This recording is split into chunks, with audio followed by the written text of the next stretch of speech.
আজকে আমি আলোচনা করব শবে বরাত সম্পর্কিত একটি হাদিস।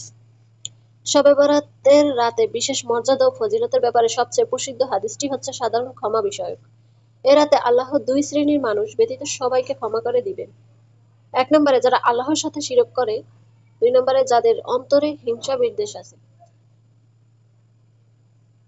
নবী করিম সাল্লাল্লাহু আলাইহি ওয়াসাল্লাম ইরশাদ করেছেন, আল্লাহ তাআলা অর্ধ শাবানের রাতে শাবানের ১৪ তারিখ দিবাগত রাতে সৃষ্টির দিকে রহমতের দৃষ্টি দেন এবং মুশরিক ও বিদ্বেষ পোষণকারী ব্যতীত তার সবাইকে ক্ষমা করে দেন। এই হাদিস দ্বারা প্রমাণিত হচ্ছে যে এই রাতে আল্লাহ তাআলার পক্ষ থেকে রহমত ও মাগফিরাতের দুয়ার ব্যাপকভাবে উন্মুক্ত হয়। কিন্তু শিরকি কাজ কর্মে লিপ্ত ব্যক্তি এবং অন্যর ব্যাপারে হিংসা ও বিদ্বেষ পোষণকারী মানুষ এই ব্যাপক রহমত ও সাধারণ ক্ষমা থেকে বঞ্চিত থাকে। যখন কোনো বিশেষ সময়ে ব্যাপারে আল্লাহ তাআলার পক্ষ থেকে রহমত ও মাগফিরাত ঘোষণা হয়, তখন মুমিন বান্দার কর্তব্য এই সময় এমন সব নেক আমলের ব্যাপারে যত্নবান হওয়া যায় যার মাধ্যমে আল্লাহর রহমত ও মাগফিরাত লাভের উপযুক্ত হওয়া যায় এবং সব ধরনের গুনাহ থেকে বিরত থাকা।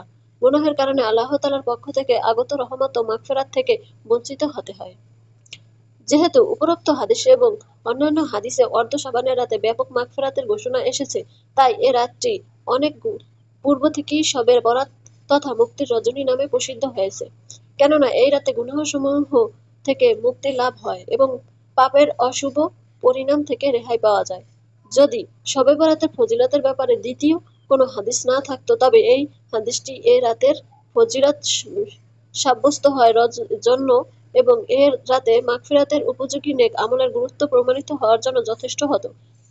অথচ হাদিসের কিতাবসমূহে নির্ভরযোগ্য সন্দেহ এ বিষয়ক আরও একাধিক হাদিস বর্ণিত হয়েছে। হাদিসটির সনদ বা সূত্র বিষয়ক আলোচনা করব। উপরোক্ত হাদিসটি অনেক নির্ভরযোগ্য হাদিসের কিতাবী আর নির্ভরযোগ্য সনদের মাধ্যমে বর্ণিত হয়েছে, যা সহিহ ইবনে হিব্বান নামেই সমধিক প্রসিদ্ধ। হাদিসটির সনদ সহিহ, এজন্যই ইমাম ইবনে হিব্বান একে কিতাবুস সহিহ ও বর্ণনা করেছেন। কেউ কেউ হাদিসটিকে পারিভাষিক দৃষ্টিকোণ থেকে হাসান বলেছেন, কিন্তু হাসান হাদিস সহিহ তথা নির্ভরযোগ্য হাদিসেরই একটি প্রকার। শবে বরাতের ফজিলত সংক্রান্ত আরেকটি হাদিস হযরত আলী ইবনে হারিস রাদিয়াল্লাহু থেকে বর্ণিত। আয়েশা রাদিয়াল্লাহু থেকে বলেন, একবার রাসূল সাল্লাল্লাহু আলাইহি ওয়াসাল্লাম রাতে নামাজে দাঁড়ান এবং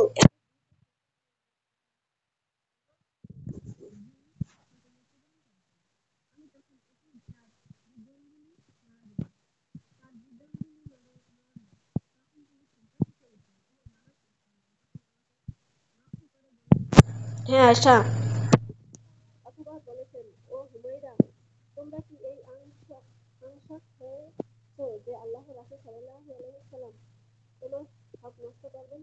আমি উত্তরে বললাম, না ইয়া রাসূল সাল্লাল্লাহু আলাইহি ওয়াসাল্লাম, আপনার দীর্ঘ সেজদা